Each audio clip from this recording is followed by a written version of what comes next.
মাল আনতে, তাদের মাল চিন্তাই হয়ে গেছে, ডাকাতি হয়ে গেছে।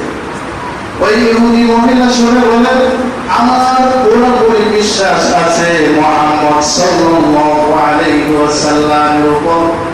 সে বলেছে যে মালের গনে গনে হিসাব করে যাকাত দেওয়া হবে, ওই মালের জিম্মাদার হবে স্বয়ং আল্লাহ। সুবহানাল্লাহ।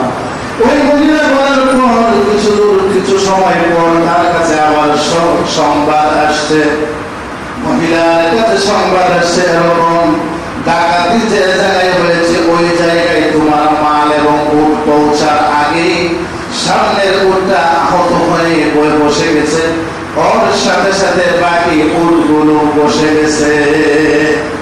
ওই ইহুদি মহিলা বলতেছে, ও ভাই তুমি তো জানো না ওই উটগুলো এমনি এমনি বসে যায় নাই, এবং